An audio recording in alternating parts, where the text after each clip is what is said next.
Just my luck. It would have to be late tonight. All right. Unfortunately, here we are. All right. Hi, folks. Let's get started and we will do our introductions. Uh, say hello to a number 12 size Birmingham stove and range Dutch oven, which we are adding not bacon exactly, but pork belly. As you know, the cost of bacon has significantly gone up these days. So I found about a pound of pork belly, and just simply give it a coating of salt and pepper, and we will be using this. Hi there! Happy Easter, everyone, and welcome once again to my kitchen this evening. Where we are not exactly celebrating Easter, although I guess you could say it is, because here in New England, it is just like everywhere else. It is actually Easter today, and we had some fun. But also, as it mentioned again in the description of this video, this is the annual preparation that I like doing for Patriots Day, which takes place tomorrow, the day of the running of the Boston Marathon. And even though it's not exactly marathon food, not exactly the type of thing that folks would eat in the taking part in the Boston Marathon, I have enjoyed celebrating the marathon by cooking one of our most iconic New England and especially Boston dishes. And that, of course, would be Boston baked beans. And so we are in the first stages of preparation for that. So anyway, hello very much. Thank you very much to anybody who was kind enough to show up tonight. Hello, roadside assistance guy and Val's Black Cat's Rules and regulars from Wednesday. Thank you again for showing up on a Sunday evening. Nobody's required to show up, of course, so you're very much doing a favor by being here. So thank you again.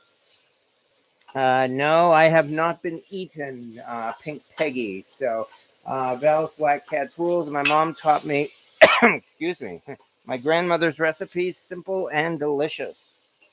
Yes, this thing does have a couple of things that your typical Boston baked beans recipe may not have, although I've tried to be as traditional as possible with this. If anything, I've gotten some comments that the original Boston baked beans recipe did not use tomato paste, which I suppose may be true. On the other hand, tomato paste makes for a darn good barbecue sauce. And I have enjoyed using it in this recipe for that reason. Right now, again, I'm just trying to cook or at least render out some of this pork belly here before we really get a show and throw in a whole bunch of pork. It's not necessary to cook these things completely because once this is all done tonight, we are going to be putting this in the oven and slow cooking it for about 9 hours. At which point that of course is good enough to cook just about anything, especially when we cook it in cast iron. So it's not like it's going to be undercooked. I'm just really doing this to get a little bit of fat out in order to prepare the beans or the pork, I should say. It's not even necessary really to sear the pork, but again, that of course adds a little bit of extra flavor, as they call it, as the science says. The Maillard effect, of which I am a big fan. Did you get a new microphone? No, actually, I'm using the same microphone. But if it sounds good tonight, well, I'm very glad to hear that, and thank you. Hello, Pink Pony or Peony. And happy Easter to everyone. And hello, Rick Stumbo. Once again, thank you so much to everybody for showing up. As I said, again, bacon. Unfortunately, like everything else, the cost of bacon has gone up. And so when I was browsing looking for the pork shoulder for this, I came across a pound of pork belly, which I figured I might as well just throw that in as well. After all, the original Boston baked bean recipe also did not call for bacon. It just simply called for salt pork. So There's really no problem, I think, with using pretty much any variation on bacon in this recipe. It's hardly the essential part of the dish. The essential part of the dish, of course, are the beans and the sauce. And we're starting to get somewhere here. So while we are doing this, um, in a moment or so, we'll be able to do the pork shoulder. And then after that, will come the beans. The beans, for the record, have been soaking for about 12 hours.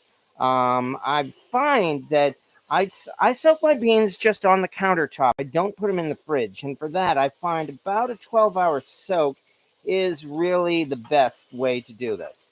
Much more than that, and the beans will start to spoil, and you really don't want that to happen.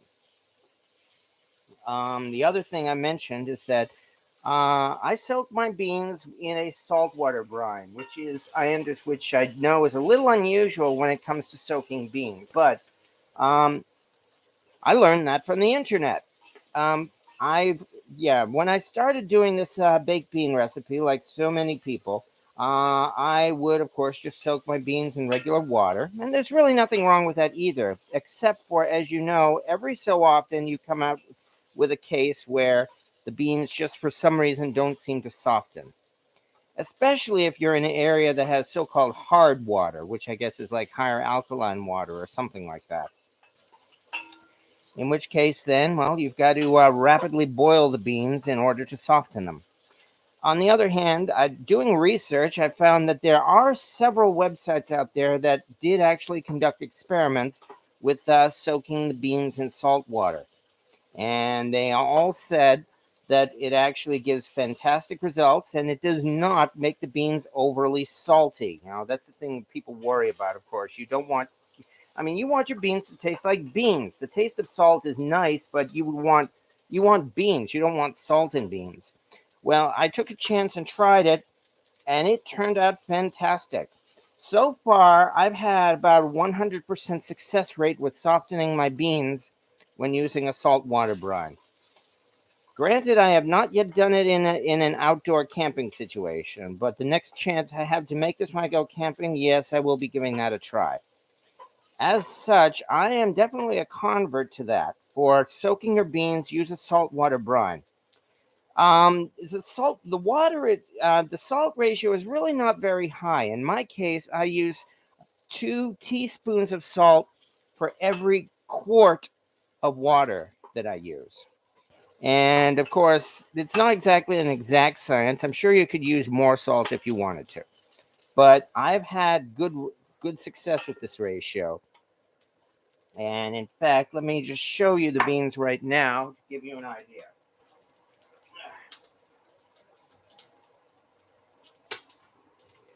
So yeah, these beans have definitely, as I said, they've been soaking now for about 12 hours, and I'm looking forward to doing this. On the other hand, the disadvantage of soaking the beans in a saltwater brine is that you absolutely have to discard the brine. There's also, of course, some discussion of whether or not you should use the soaking liquid in your pot of beans, because after all, technically it's turned into a bean broth. Well, with a saltwater brine, no, you do have to discard it because just that, you don't want overly salty beans. So, I've got 1 or 2 containers of chicken broth that I'm going to put into this as well. And whatever extra I need, I will just use good old tap water. Looks like this is rendered out a little bit. We are actually starting to get some grease there in the pan, which of course was the whole idea here. Do you have a brine ratio? Well, like I said, in my case, I just use for every 1 quart of tap water, I just use 2 teaspoons of regular salt. Typical everyday table salt. I would think that kosher salt would also work. Um, Fancier salts, well, remember, fancier salts have their own unique taste. So it's up to you if you want to use that. As I said, table salt works just fine for me. Rick Stumbow, I soak my beans 10 to 12 hours on the countertop. Yeah, again, I think that gives the best results. The refrigerator, of course, you can do that, but I would have to think you probably would need to soak the beans maybe closer to 24 hours in that case. All right, hello, and yeah, you have to search for the fatty ones as well as Black Cat's rule. What's the Dutch oven? This is one of several really good scores I'm pleased to have found, and this is actually a number 12 size. It's 13 and about 13 and a half inches across. Birmingham Stove and Range cast iron Dutch oven. It's actually a Century series. And in fact, it's a spinner too. It's actually warped in the center, as a lot of the BSR larger pans tended to be, regrettably. But there's still no reason at all why we can't use it, and I have indeed been using it. Interesting story about this is that when I went looking for a number 12 size Dutch oven, I managed to score not one but two. The problem is both of those Dutch ovens, those number 12 size Dutch ovens, were in fact fire damaged, including this one, mind you. When they came in after I soaked them in lye and cleaned them up, they distinctly had the reddish color of fire damage. Furthermore, the second one was spun like a top. I mean, it was much more severely warped than this one. When I actually put them in the oven and seasoned them, one of them, not this one, but one of them, the seasoning did not stick. It kept flaking off. There were bare patches. It simply would not give a good seasoning. And that was the indication that that Dutch oven, unfortunately, was permanently fire damaged and really could not be used for that reason. This one managed to season. A number of pans with that reddish color from fire damage are not far gone enough that you can still season over them and still use them, and that's exactly what I'm doing here. However, I will say one other thing is that fire damage pans, including this one, the fire damage not only gives it that reddish color, it also changes the structure of the metal itself. In that this is actually more brittle than a good brand new or not damaged cast iron. There is a possibility that someday, could be tonight, could be years from now, I may be able to use this pan for the rest of my life, but at some point, there is a possibility this pan will crack because it's more brittle. But however, I'm going to use it up until that point, unless I can actually find myself a Red Mountain number 12 Dutch oven. Yeah, this has actually become nicely cooked at this point, so I think we're about ready for step number 2. And here we go. Oh boy. Ugh.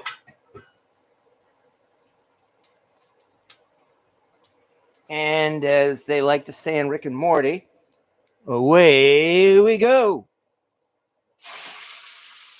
Wash my hands off now.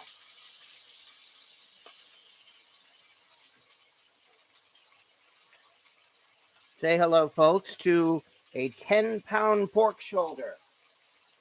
And that's one reason why I love using this really huge cast iron pot. As you can see, this thing can take a 10-pound pork shoulder with no difficulty at all.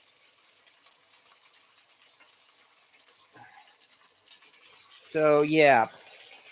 Also, as you can see, I'm not even, it still has the fat cap and everything on it. I have had no problem really cooking my pork shoulder in this method because number one, it's gonna be slow cooking all night, and that will be good enough so that even the fat cap will render and become softened and will easily pull apart. It'll add more flavor to the beans that way too. Number two is, again, I'm not just cooking it like a typical pulled pork, in that there's going to be beans and liquids surrounding this. So that is actually also going to help thoroughly cook it out. I've made these Boston baked beans with the pork shoulder quite a few times at this point. I have a few videos on YouTube as well. You can look them up and you can see what the results are going to be. And that's when I'm confident that the results are going to be tomorrow. So I'm definitely looking forward to it. So yeah, this is something of a no-brainer recipe, as you can see. You can be more fancy. You can cut slits and everything like that in the pork shoulder, like as if you were preparing a pernil. And there's no reason not to, except that I find that it's not really necessary. The fun part, though, where did that other thing go? The fun part's about to happen as I try to flip this thing.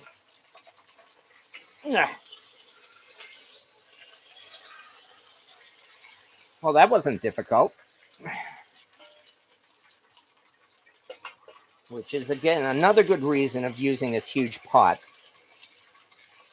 I was expecting it to be a lot more difficult to flip this thing over. So now we get to sear the fat cap for a couple of minutes. After the beans come to a boil, do you remove the frothy layer? I myself do not.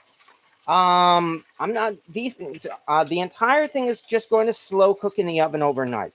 Once this is all prepared and the beans and the sauce and everything are in here, I'm just literally going to put the lid on, put it into the oven, and leave it alone for about 9 or so hours.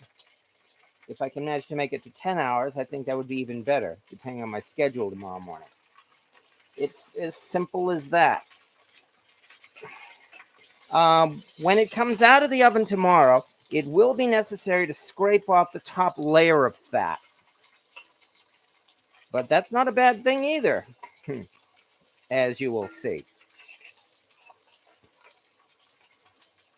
Anyway, this sure is not taking long, is it? Any specific reasons to not use an enamel cast iron Dutch oven? No specific reasons. If you have a big enamel cast iron Dutch oven and you want to use it, please go ahead and do so. I've done that a couple of times. When I had my Le Creuset, I did that. I have not yet done that with my stove. I could at any time. Except I like using this thing. Of course, on the other hand, it's a tomato-based sauce, so some folks may have reservations about using a bare cast iron pan for that reason.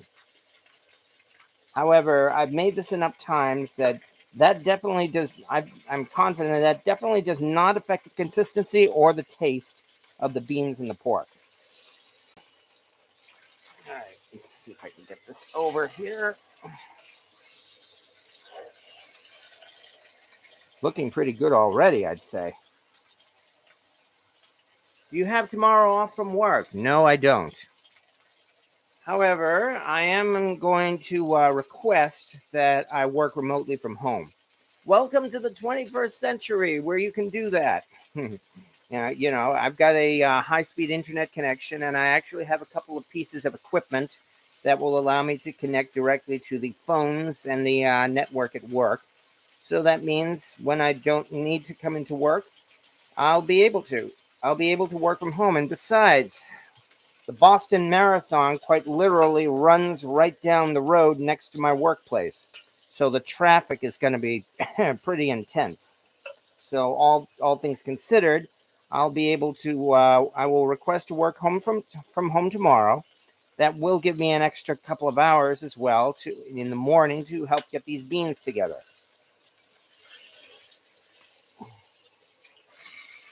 Yeah.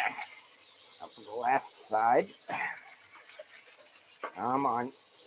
Yeah, there we go. So far, so good. And then after this, it'll be time for the beans. I found that quick soak beans need to be watched closer to keep the water level up. There is that too, which is another reason why I'm glad to have a nice heavy lid on this pot. It helps keep it also helps to keep the liquid level up. So yeah, that's what I mean. This is an easy peasy recipe. I have no shame in saying that. As I've said before, I am proud to call this my recipe. I'm very much encourage folks to try it because I think it's delicious. I think it's wonderful. I'm also very flattered when folks do use this. There's at least one other person on YouTube who has actually used this recipe. Actually, two people. And yeah, they got some great results from it as well. One of them is a guy who I've mentioned before. Look up his channel, The Root Boy Cooks. Sometime in the last, good grief, has it really been like maybe 3 or 4 years? Wow. He did a pork and beans in just this manner, and he called it some of the best pulled pork he'd ever had. And for a griller like him, that's a very high compliment. All right. Let's do this. One last side. Come on. Move this over a little bit. Yeah. Do this right. Yeah. Trying to turn it over the other way. Yeah. Come on, you know what? All right. Yeah, the original video I did of these pork and beans, oh my God, is it really like 7 or 8 years old? Yeah, it is. In that one, I seared it in a separate pot or a separate pan, my Finex. And there's nothing wrong with doing that either. The only difference is that you have to clean up one more pan. Please remind us of the size of that Dutch oven in quarts. Just by coincidence, this number 12 size Dutch oven is about 12 quarts in size. That's really a coincidence. BSR did not base their size numbers on volume like that. A number 8 Dutch oven is definitely not 8 quarts in size. In fact, I think it's closer to like maybe 5 quarts. So yeah, there's a huge difference between the number 8 and the number 12. This number 12 Dutch oven, yeah, BS&R pans, they like doing them big. And among cast iron collectors, the bigger BSR pans, you can find nicknames for them. People are calling them things like beasts, monsters, tanks, all of which apply to this. I could put a BSR number 8 Dutch oven in this thing with a lid and put the lid on top of that, and it would eat it up with plenty of room to spare.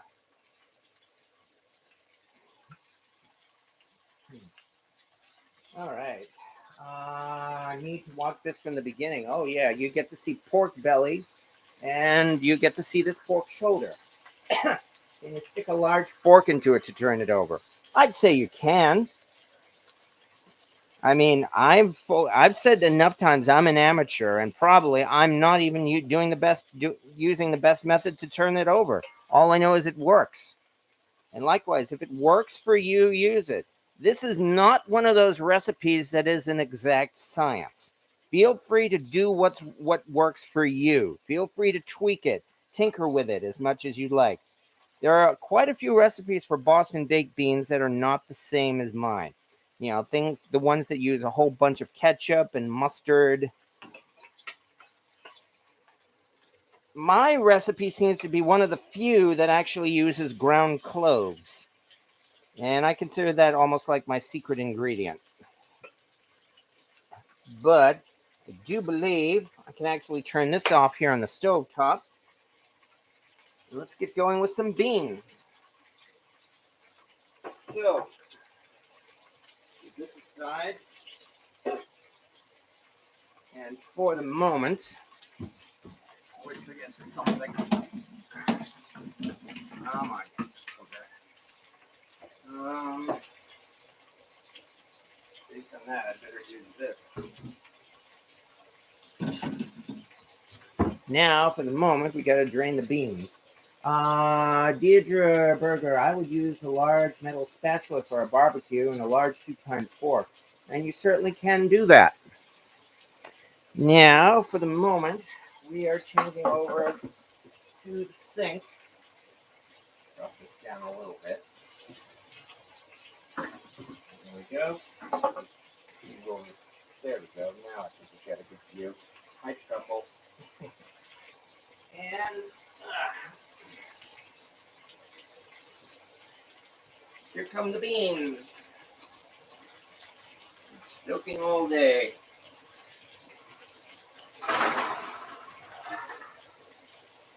This is actually a metal steaming basket that I found at a Chinese restaurant, Chinese market restaurant. Oh, let me do that again.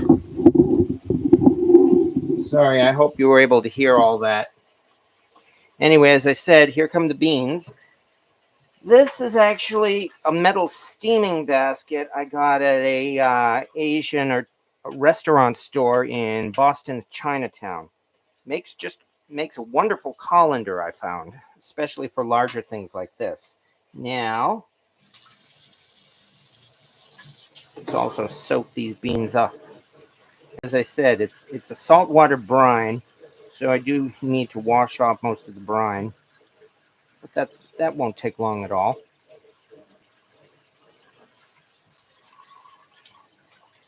That should probably be enough.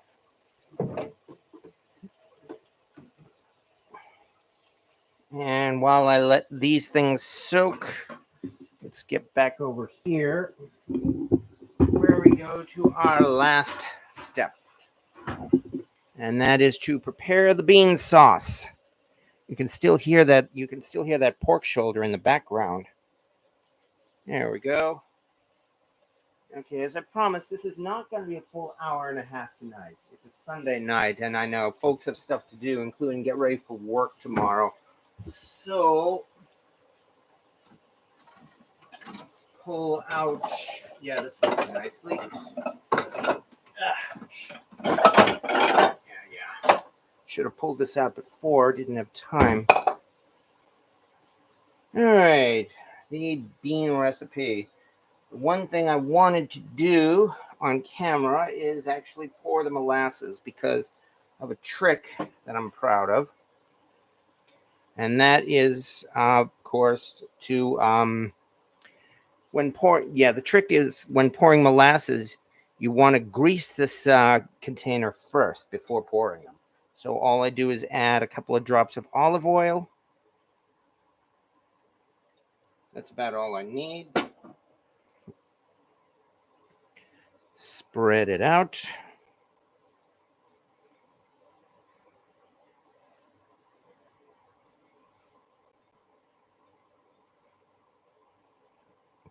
All right, there we go. And now to get on with the recipe. Okay, we've done all that, so can't forget the onions. All right, now for the bean sauce, we've got 1 cup of brown sugar, pre-measured, fortunately. 1 cup of molasses.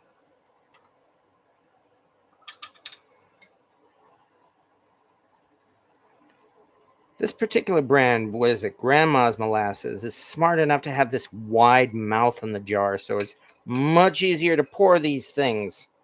And let's see if the molasses trick works.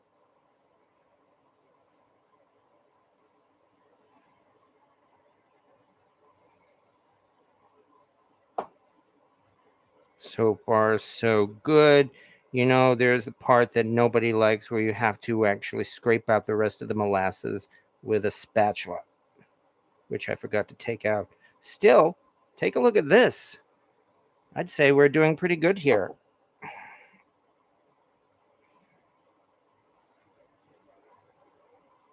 My mom taught me this trick. It's not exactly a secret trick. A lot of people know about this when pouring molasses. On the other hand, not too many people outside of hardcore bakers, it seems like, use molasses these days. There is this TikTok video going around I saw showing how to make brown sugar when you're out of brown sugar. Namely, you take white sugar and add molasses to it. And a whole bunch of people replied to it with comments saying, well, if I'm out of brown sugar, who says I'm going to have molasses? And never mind, I'm not going to comment on that. But hey, take a look at this. This is how much we have left here. So not bad at all for just greasing it with with olive oil. And that sure didn't take long either. All right, now let's cover this so that there are no accidents. Here. All right, from here we get to do combination of kosher salt, ground mustard, black pepper, and ground cloves, all of which is in the recipe, by the way, which I have on my website and I've linked to with this video here. It's all free for the use because I'm very flattered when anybody does use it. Plop, in that goes. And now for the last thing, which should have done this before, so I apologize again for taking up your time. And that is, should have simply cut open these cans of tomato paste. 12 ounces of tomato paste, two 6-ounce cans. So, well, at least that gives me the opportunity to do what is done in one of my most popular videos. You know, the one that's got over 500,000 hits. I've told you, the one about using a can opener, which I'll bet a number of you have seen. And even though I have made videos with Boston baked beans, cakes, steaks, stews, and a number of recipes I'm quite proud of, I believe like the third most popular video on my channel is the one that I made in 2 minutes on a Saturday morning, showing this manner of using a can opener. Gotta love YouTube. There we go. And from here, we just, yeah, that's the problem with doing that, though. You get little paper shreds. All right, now let's get our tomato paste in.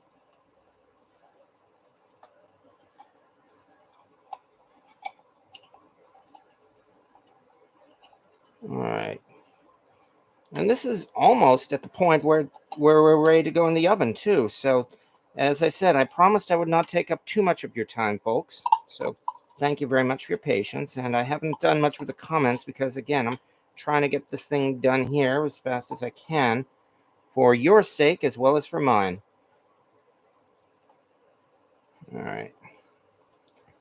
As you can see, all I'm doing is really twisting the can and forcing it out with this butter knife. It's not difficult. There we go. And we got practically all of it, too. All right. Now that we've done that,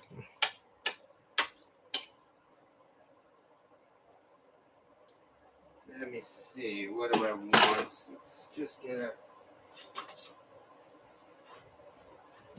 see if I'm missing anything in this, but I don't think I am. Oh, yes, I am, actually. Sheesh. Good thing I double-checked. One other thing that I do that's a little different. I add white sugar and then an equal amount of vinegar. This is largely for flavor more than anything else. Equal amounts of white sugar and vinegar to cancel each other out. And it's like, why do you add white sugar when you already have brown sugar in it? Well, brown sugar is to flavor the beans and everything. The white sugar is really to go with the vinegar. So, 3 tablespoons, not teaspoons. Sorry. Here they are.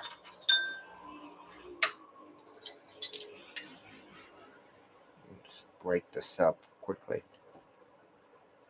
1, 2, 3,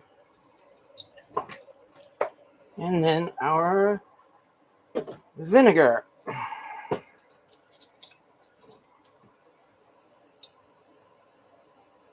1, 2, 3.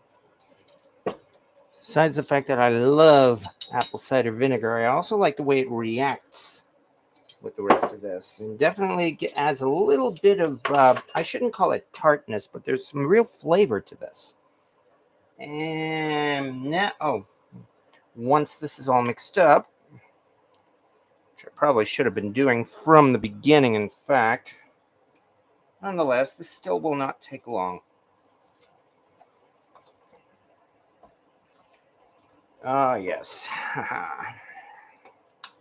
Man, I love the smell of this. And as you can see, it's really not difficult.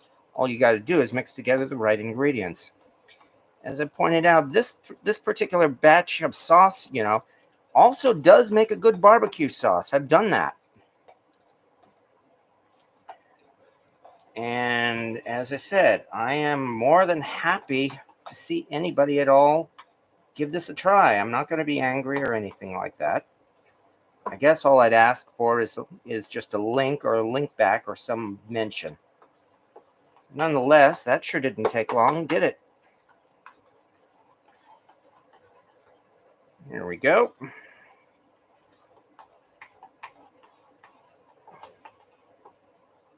And with that, oh yeah, I can't forget as well the onions.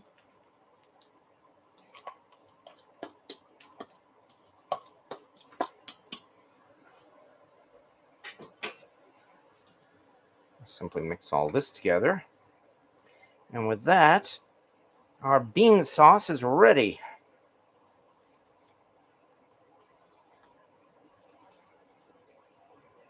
And so,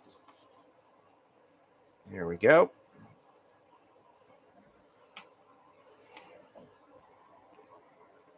Haha. Almost looks like the beans themselves, doesn't it? All right. That means we're just about done. All we have to do now is mix it all together. That's how easy this is. So, I think I may have to temporarily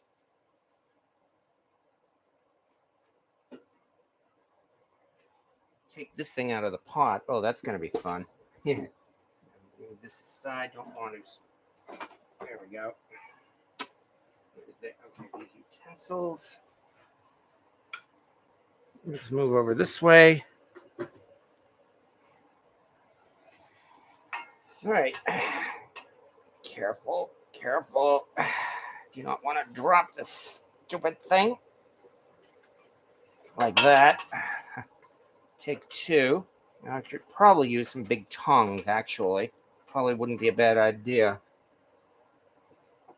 So, see if this works any better, breaking out the big tongs. All right. Up. And I believe we got it. Good. Okay. Haha. There we go.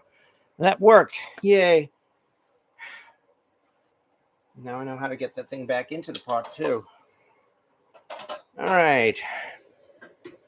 There is our rendered pork belly there at the bottom. And now for the final step. Here comes the beans.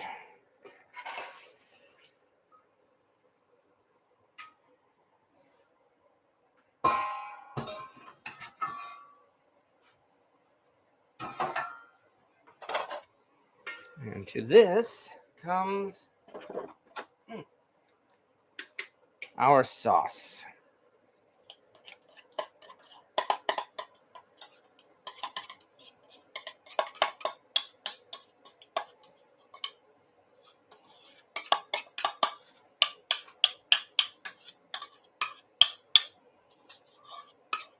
So far, so good.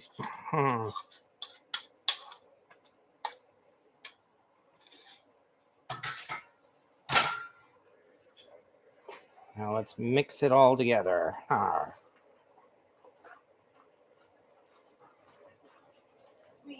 Hello. Hi, we're live. We're almost done though. I have mixed together the sauce. Easter dinner. Oh, good. Yeah. Folks seem to like that little visit from the Easter Bunny this morning. Oh, the cast iron? Yeah. Yes, it was. Oh, yeah, I know. He gets really ticked off every year. And there we go. We've got our beans. Now that we've done that,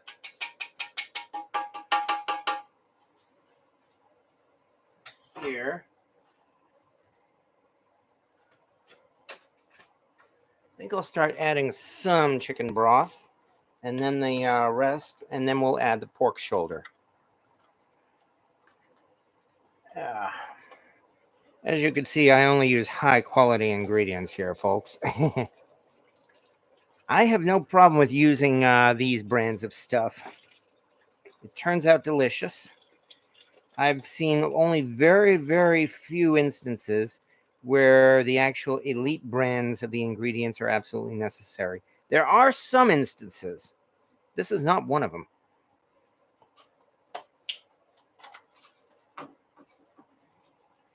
Where did I just put that? I just had that spoon right in front of me.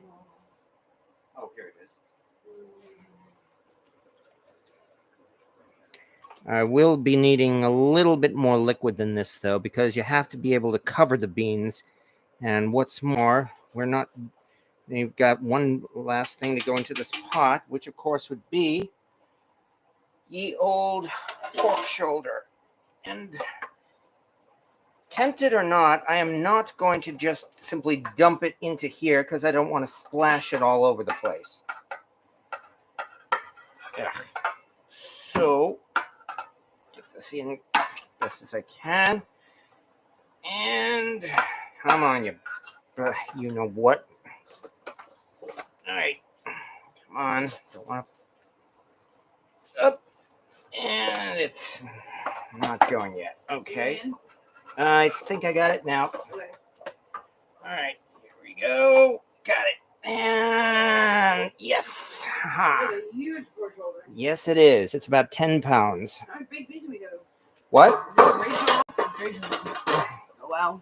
There's almost 3 pounds of beans in there. Sweet. I might have overdone it. No, there's a list of people that want big beans. Well, there is that. Yes, we've got a waiting list. Oh my god, sauce is so good. There we go. Mm. I might not even need more liquid. Actually, it looks like we're doing good here. The important thing is that the beans have to be completely covered, and it looks like they are. So that was 1 quart of chicken broth in this. That is good. That sauce, man. Oh Wow. yeah. Oh yeah. I am so proud of that recipe. Wow, this is good. You guys, you should. Yeah, this is delicious. So, my sister has asked of us, or asked of you actually, if you wouldn't mind possibly seasoning this for her. Seasoning? Oh, nice. Oh, yeah. Okay. Oh, it's a lodge too. Nice. Hey, this just came in from my from Jamie's sister, who is a chef. Check this out. It's a lodge sauce pot. Brand new, so there's no risk it's ever been used for lead or anything like that. And she just asked if I would be kind enough to season it for her. I'm more than happy to. Alpha Restaurant Supply is where she got it, right down here. Oh yes, yeah, that. Tons of cast iron. Yes, they do. Oh, I've been in there. Oh, Yeah, I've browsed. Yes. Right. Okay, but thank you very much. And yeah, we will definitely take care of that. I was going to surprise you. Yeah, no, I'm unfortunately, I've Man. it's within walking distance. Of course, I've seen it. Yes. In fact, yeah. Okay. That always, guys, was me scraping the sauce out of the bowl. Yes. All right. Having done all that, Andrew Bonifacio, put some beer in there. Hey, yeah. Now you just need a guest appearance by the Cast Iron Kitty. Trouble. He was here earlier. Yes. Turner Fowler, I cooked roasted chicken, carrots, spinach, Texas toast, and chocolate cake for Easter dinner. Oh, that sounds fantastic. The chicken and cake were cooked in cast iron. Yeah. Val's Black Cats gives a new meaning to we want trouble. They're calling for trouble. I mean, I know technically the less trouble, the better, but I understand. However, for the moment, hey, let's take a look at our other little star of the kitchen there. Hi, Mobley. Hey, Mobley. This one is Miss Mobley. There you go. She is not as much of a troublemaker as Trouble is. However, when it's time for her, after supper, after dessert snack, she does tend to come and cause come and do her best to get attention here. Hey, Mowgli. Oh. Oh. Oh, Mowgli. Here you are.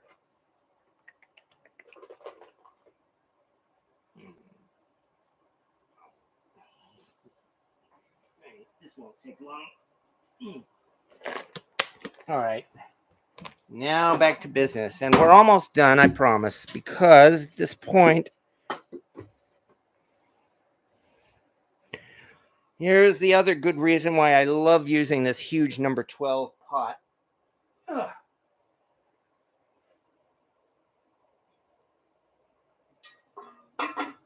No difficulty at all.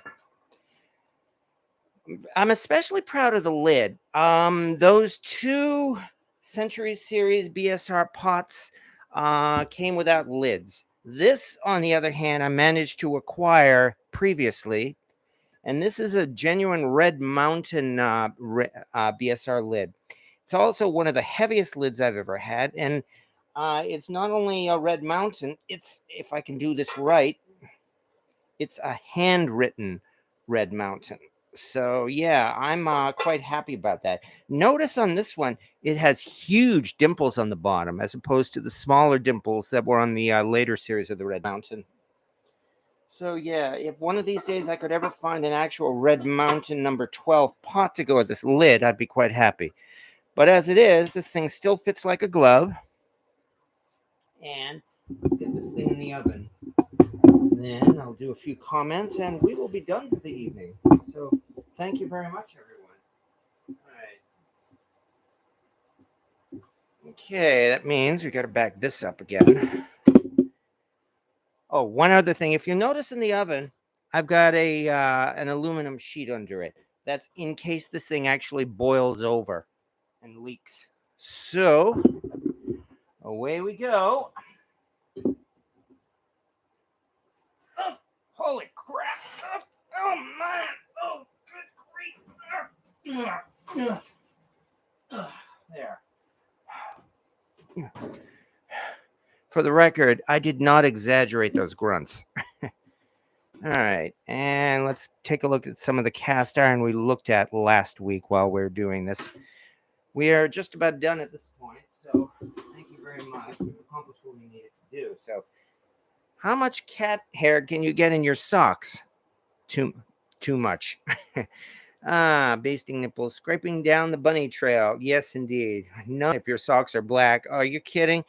As you can see, Mowgli is black and white, and we get a lot of white fur in our black clothes. So, all right, let me move back a little bit for a couple of minutes. And thank you, everybody, for being here and for watching. Tomorrow is Dingus Day, says Kenneth Kemeniki, if I'm pronouncing that right. What's the Dutch oven? Again, that's a BSR Century Series number 12, which happens to be 12 quarts in size. And again, that's a coincidence. But that I actually used math and figured out that it does in fact have about 12 quarts of capacity. I really enjoy using it for that reason. As you can see, it took that whole batch of beans and that huge pork shoulder with no difficulty at all. The oven, by the way, for the record, is at about 260 degrees, where it is now going to slow cook until, well, it's almost 9 o'clock now. 10, 11, 12, 1, 2, 3, 4, 5. So we've got, if with any luck, I'll be able to take this out of the oven at about 6 a.m. tomorrow morning, or in other words, in just a little more than 9 hours. Okay. I wonder if a scuff sanding would help fire damaged cast iron stick to seasoning better. I have not tried it.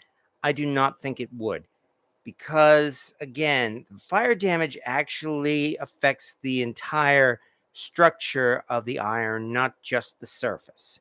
Fire damage is one of those things that people are arguing about forever online.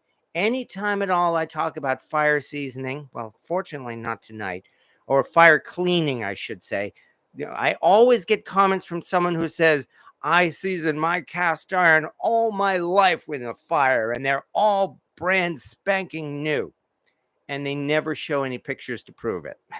So, yes, I am skeptical about that. As I mentioned, you can indeed season over some fire damage pans that have that red color. But if it's too far gone and the seasoning doesn't stick, then I consider that to be a loss. All right. Let's see. That slid over just fine. Any specific reasons? Oh, yeah, we said that already. Use enameled cast iron Dutch oven. Yes, you can use an enameled Dutch oven. They will work just fine. What? Oh, yeah, that card. No problem. Oh, by the way, I need my car keys back. Yes. Okay. Oh, all right. There we are. Okay. All right. What size pot if I'm using a Le Creuset Dutch oven to recreate your recipe? To recreate my recipe? The biggest one you have. You can, of course, scale all of this down. Most of this is because I use that huge, gigantic pork shoulder, about a 10-pound pork shoulder. You don't have to do that. You don't even have to use a pork shoulder, of course. You could just make the baked beans by themselves and with bacon. And of course, that's the traditional way to make Boston baked beans. The pork shoulder is my own addition, and I'm very happy with it. Yeah, I have an initial recipe for Boston baked beans that will work just fine in a typical number 8, 4 to 5 quart size Dutch oven. And in fact, this thing here uses a triple batch of those of the recipe seen for that recipe. So, yeah, you can really make these beans with just about any size pot you have. I just happen to use a huge one because I'm making a massive amount and I used a massive pork shoulder. I will repeat what I said tonight. This is not rocket science. It is not an exact science. Please feel free to tweak the recipe in any way that you think you would like it. I mean, it's really what's most important is that it caters to your taste. So if you want to use less pork shoulder, if you have an aversion to pork and don't want to use any pork at all, you can do that. For the record, I've made these baked beans for people who again have an aversion to pork, and I find I put in a fair amount of smoked paprika, and that helps a lot. Okay. Let's see. Val's Black Cats. I found that quick soaked beans need to be watched over to keep the water level up. All right, Deidre Berger. I would use the large metal spatula or for a barbecue and a large 2-times fork. And again, yes, you can do that. So love ground clothes and pumpkin pie. That sounds good to me. The classic 80s bus. People don't realize how easy it is to make that home chai.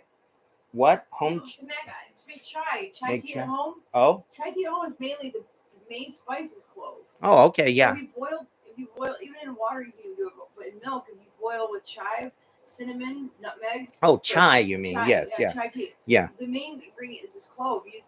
You'll find it's more delicious at home. Yeah. It costs like nothing. Oh, yeah, I agree there. So. Yeah.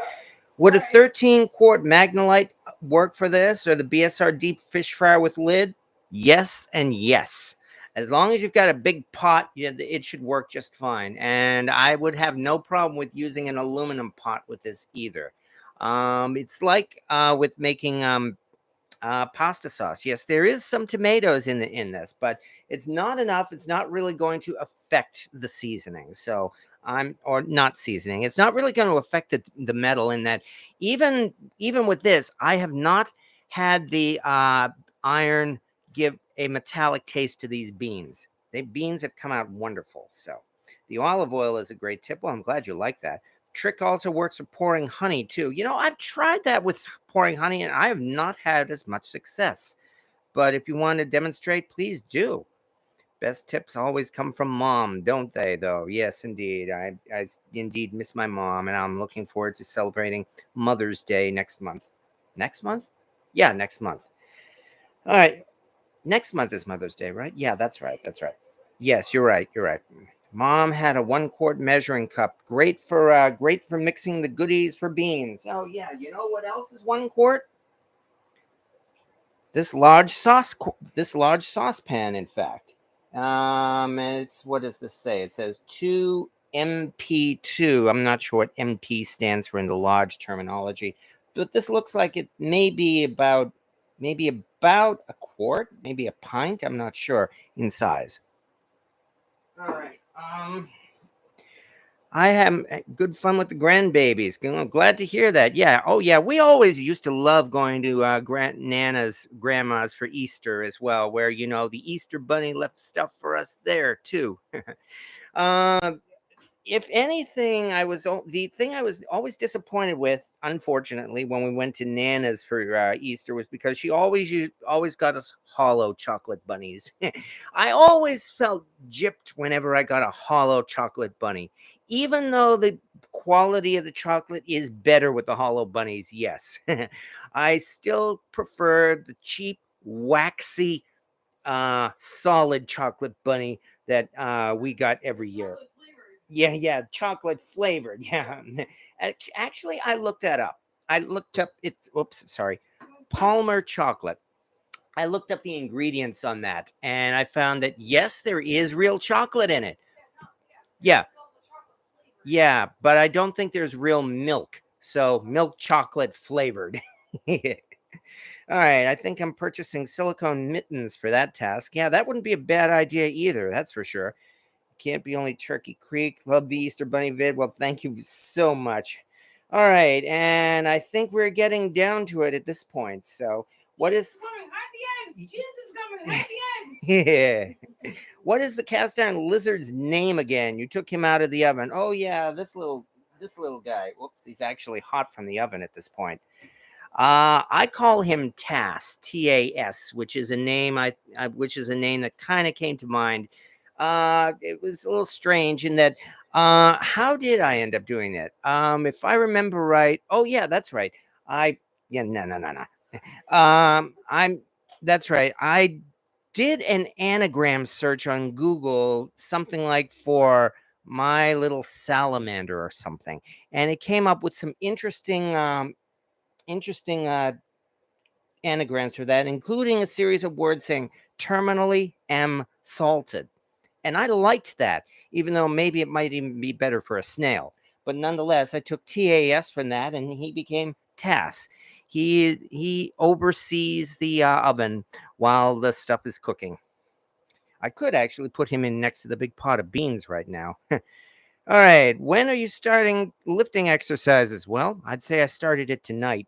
All right. Snacks before midnight. Yeah, I'm sure Trouble and Mobley will probably be having more snacks. Okay. Having said that, did your moving plans change? Well, only that we are waiting for the countertops to come in because the countertop was missized, was not the right size. And I understand they're also running a gas line so that we'll have a gas stove. Well, it might not be possible. I may have to do an electric stove. Okay, well, we'll work on that. But either way, it looks like we may finally be starting at least some of the initial moving as early as tomorrow, maybe. But we will be working on that. And having said that, we've just passed 9 o'clock. I think we've accomplished all we need to do. And above all else, though, I can only thank folks. Thank everybody. You better believe tomorrow morning I will be filming when the beans come out of the oven. I don't think I'll film live. It's going to be 6 o'clock in the morning. I mean, there's no reason why I couldn't just simply film the reveal video, but I will post that and make that available to everybody. Now I'm looking forward to it too. So yeah, because it's Marathon Monday, Patriots Day, and for us, Bean Day. And have a good evening, everybody, from Beantown here in Boston. Thank you so much, everybody, for showing up. I'm very, very pleased. I will, of course, be back on Cast Iron Wednesday, and we will be having some fun, as always, with Cast Iron. But thank you especially for coming here and for having fun and enjoying yourselves. So thank you very much, everybody. Yeah. Have a good evening. And you too, William Hurt. Have a happy Easter. Happy Easter. Have a good evening, folks.